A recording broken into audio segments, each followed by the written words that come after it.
Hi everybody, it's Miscellaneous Gab, and we're going to react and watch the Dune Part 3 trailer, the next trailer that has just been dropped on us.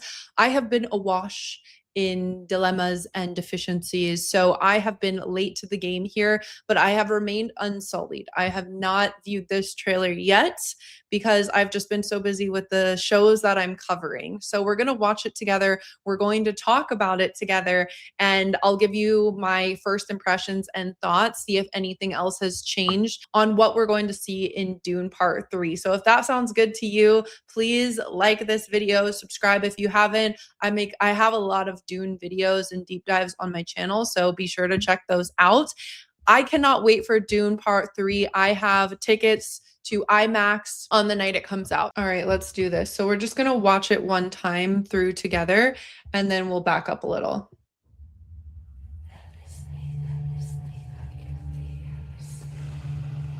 I trusted you! Ooh.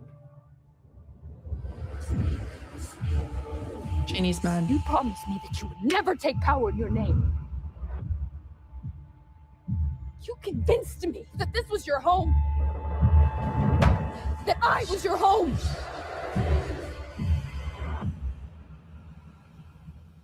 What do you know about me? This freaking song, guys. Ooh. You have conquered the galaxy. You've destroyed thousands of worlds. What in the What are your Boltons? thoughts on that? Man, that throne room looks fucking sick. I think you're way beyond redemption.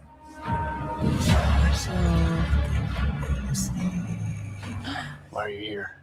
To deliver a peace proposal. Peace is a good thing. Why should I refuse?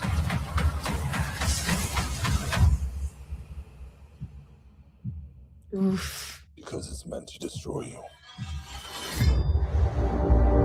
Whoa. We plan The to strike Kaladin? the core of Imperial power. You intend to kill Paul? Regime change.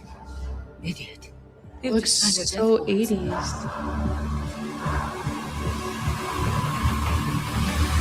Ooh. I found someone.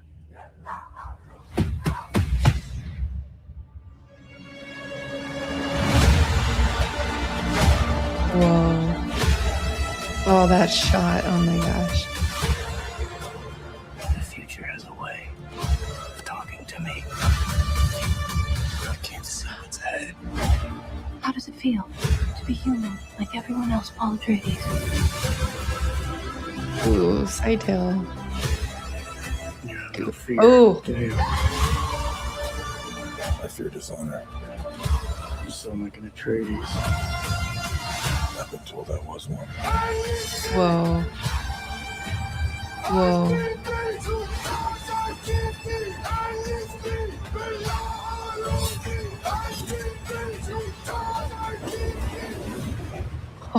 Whoa. Forgive me for all I've done. Oh my goodness. Holy crap, guys. This looks so amazing. Let's go. Let's go scene by scene. Let's talk about it. Let's talk about it. All right. So what I'm getting the feeling of here is obviously like kind of that first 25 to 30% is really going to be the immediate aftermath of after Dune 2 ended. What's happening next? The beginning of the jihad, him having to go make up with Chani. So a big question that I've wondered is like, will they have to retcon Chani because she's going to be like chill now? So it does look like, at least from the beginning, that this is Paul post Dune 2, and he's going and meeting up with Chani, and you know, she's mad at him, she's hiding out somewhere. This is before the time jump. So I've always been very vocal on this channel that I'm not the biggest fan of the changes that they've made to Chani and how they ended Dune 2 with Chani, and it's an almost perfect movie because of that. But you know, I understand, like, there's always going to be changes and adaptations, and I think the Dune films are phenomenal. So this looks, I don't love, honestly, I'm sorry, I don't love this bit of dialogue here from Janie, but you know, she's confronting him about him seeking power. There's a lot of flashes between the two, and I think it's meant to disorient us a little bit, making us wonder what is real and what's not real. For example, what really happens versus what is something that is in Paul's prescient visions, glimpses of the future, or even dreams, hopes of what could be in the future. Now, before I get too far into this, there will be spoilers in this trailer for things that unfold in Dune Messiah. So just proceed with caution. So we have a vision of or a scene of them together, a lot of images of war, different kinds of war, different places where war is taking shape. So I really, really think we're going to get a front row seat to not only the jihad, but the destruction, Paul's legacy when we jump 17 years forward. Because in the movie, it will be a 17-year time jump versus in the book was a 12-year time jump. And my question here is, will Paul and Chani have their original Leto Jr.? Because in the books, they do have a child. There is a time jump. What will they include that as a way to kind of bring Paul and Chani together and maybe strengthen Paul's resolve towards his jihad? Let me know what you guys think. Will we have that first pregnancy or not? Maybe not. Maybe not, but it would be interesting. I think it is a definite possibility, but I feel like the reason why they're going to include so much of this war is because they want to leave no question. Like, they want us to question, should Paul be in power? I think we're meant to feel conflicted on, like, Paul, the man we've known and even loved over these last couple movies, versus maybe the people who want to bring about his downfall. You promised me that you would never take power in your name. So yeah, it looks like Paul leading the jihad, bloody. This looks like it's probably taking place on some other planet, not Dune. They're not on Dune here. You convinced me that This looks like a shot of her pregnant. So, ooh, this could have really been a shot from like Dune 2. Pregnant out in the CH, out in the desert in Dune. Does Paul, what's his hair? We don't see his hair there. So this is probably a shot of Dune Messiah once Paul is a godlike figure, and we know that there's pilgrimages to kind of go and worship him in Arrakis at this point in the book. So bald Paul, I think bald Paul is definitely Dune Messiah Paul. So are these people, are they pilgrims, or are they his forces? What do you guys think? that I was your home. We see the Atreides flag. These look like soldiers, so I mean, damn, it's quite the army. No wonder billions of people die.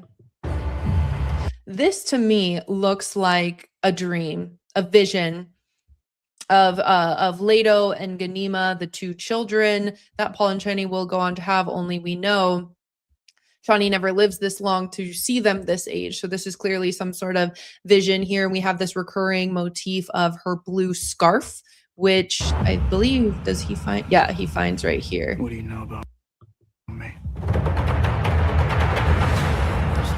So what do you know about me? The dialogue that's going on in the background of this is clearly Paul speaking with hate, with the Duncan, Idaho resurrection, hate that is sent as a gift to Paul, but there's really a plot to it. It's one of the many opportunities to destroy Paul, part of the conspiracy. So they reanimate the flesh, the Benny Tlaylacs, which are they're just up to some weird biological things going on, mutations and the like. So they have given Paul hate. And the thing I was really taken aback with when I first read the books was like how honest hate is. He's like, yeah, I've been sent to destroy you. This plot is to destroy you. And we hear a bit of this dialogue in the trailer here. Aftermath of the war. The galaxy. This is hate speaking. You destroyed thousands. So of this scene, oh my God. I think he's saying you've destroyed like the galaxy, thousands of worlds. I mean, this feels like the dragons of Westeros have just come in. This looks like Aaliyah. Remember, Aaliyah's nickname in Dune Messiah is like the Virgin Harlot. And she becomes this godlike figure as well. And she enjoys it. She enjoys her godhead, which makes her dangerous. And she's crazy. Remember, she's an abomination, and she gets a little nutso. But this, I mean, the legacy of death, the trail of destruction. This is like straight out of the Bolton family. I mean, holy crap. What are your thoughts on that? this throne room is epic. It's epic. There's a description of the throne room in the Dune Messiah book about just how long and how big the throne room is, how monumental it is, just to kind of intimidate the person as they're walking through the throne room up to the throne. So this must be when Hate first arrives. He's got his Fremen guards here. Aaliyah's in the background. And this is where Paul is like, oh, he talks like Duncan, he looks like Duncan, he fights like Duncan. I mean, look at the look on his face. It's a look of intrigue. This almost father figure, uncle, older brother figure coming back, it seems. But does it? And Aaliyah's in the background like, ooh, me likey. Beyond redemption.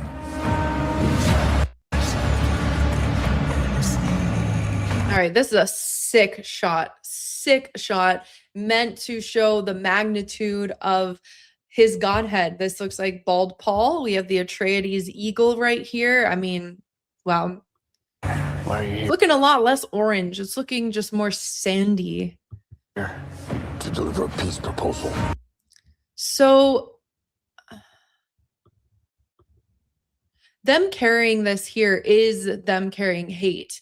Because we see two contraptions that look like this. And I talked about this in my original trailer review. Like in one scene, it looks like it could be Edric. This looks like it's hate. Man, this throne room is epic and it's so sick. I love this throne room. Deliver a peace proposal. So is this Aaliyah here? What's going on here? Peace is Or is that... a good thing. All right, is that Irulan? I believe. Are we looking at Irulan here? Yeah, it looks Peace to is be a good Irulan, thing. who we know is involved in the conspiracy to take Paul down. She is burdened because I think if Paul had treated her a little bit differently, she would have been on his side. And even Chani in the books is like, bro, just mate with her. Just have a baby. It will get one person off of our back. Come on. Why should I refuse?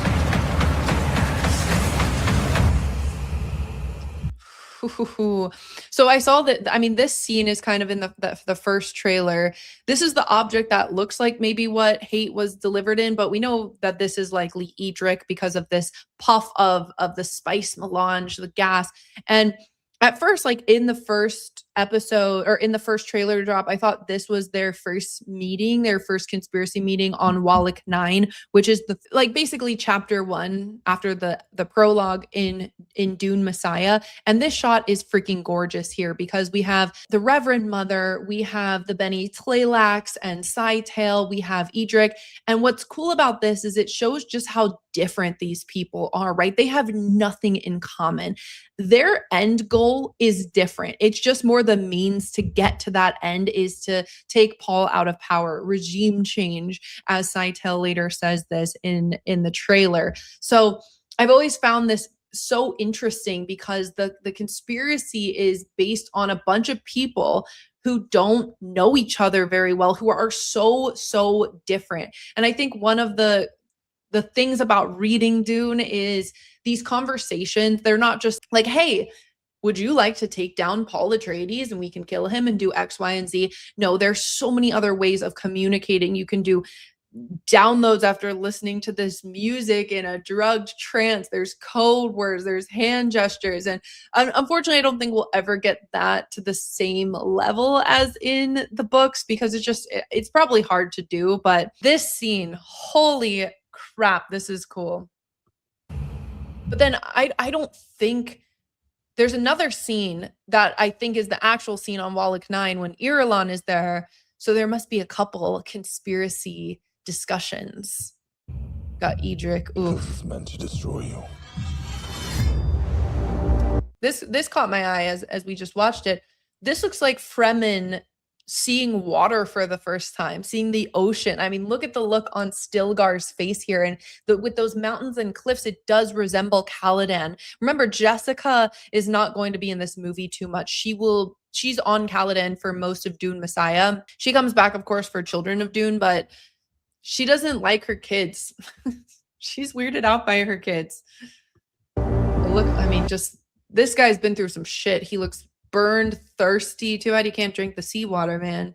They plan to strike at the core of Imperial power. This looks like Irulan, right? Interesting. You intend to kill Paul? Yeah, so this is what I originally imagined that first conspiracy meeting looking like on Wallach 9, where you have Scytale, the face dancer, Irulan, the Reverend Mother's people. So it looks like there's a couple different talks. This is how I originally, like, in my mind would have pictured it, but look how 80s this looks like an homage to David Lynch's film. Like, look at that. You Idiot. just signed our death You've just signed our warrants. death warrant. Okay, so we have Aaliyah in Fremen costume. There's a couple Aaliyahs we see here. So this scene was very interesting to me because this shadowy figure looks like we're getting a little bit of Children of Dune. You know who walking around in Children of Dune. Found someone.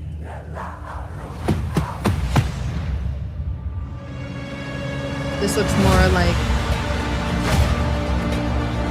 right out. Okay, so yeah, that's that similar thing that looks like Edric, but this was also carried into the throne room as hate. This was in the first trailer. This is the shot. So this is clearly right after, showing us that in a way we will pick up right where we left off. The future has a way of talking to me. I can't. So this, I mean, so we know after the Stoneburner attack that blinds Paul, it blinds his men, and he buys new eyes for them. He buys those Benny Tlailak's eyes. Could this be a shot of those? Or are these Paul's blank, blind eyes? I guess they're his blank, blind eyes because the mechanical eyes are more like what Duncan Idaho will have, correct? How does it feel to be human like everyone else, Paul Atreides? That looks like maybe when Paul and Chani are making up. This is interesting. Looks like when Scytale is touching down on Arrakis. I can't wait to see what Scytale gets up to, man. What this sneak thief will get up to. You have no fear. This shot is nuts. Aaliyah covered in blood in her kind of white priestess vibe coming up on the Reverend, does get executed at the end of Dune Messiah. So is that the scene we're about to witness? I mean, ooh, woo! So excited for this movie, guys. You have no fear, do you? Blood. Fear dishonor. Look at those eyes. Ooh, those eyes. We got a closer look at those mechanical gray eyes. You sound like an Atreides. Up until there was one. You sound like an Atreides up until there was one? Wow. So this almost looks like, is this them with their kids? I don't know. Is this them with their kids? Clearly a vision, probably. Them making up.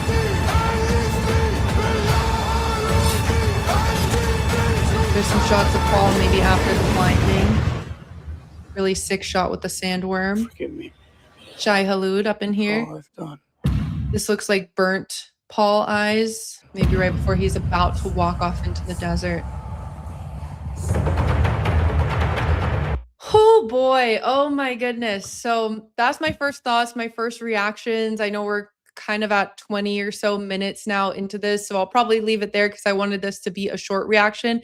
Let me know if you guys want me to go a little more in depth into this trailer. I was also thinking of doing a breakdown of the opening chapter of Dune Messiah. I do have a Dune Messiah deep dive on my channel that I'll be re-uploading without certain graphics on it. So let me know what else you'd like to see in the meantime. If you're new to my channel, please subscribe. I'll be covering Dune up until and after it releases, and just will be so excited to be sat there with my popcorn opening night ready to watch. Thanks so much for tuning in. Don't forget to like this video and leave your comments below with what you're most excited to see. Bye.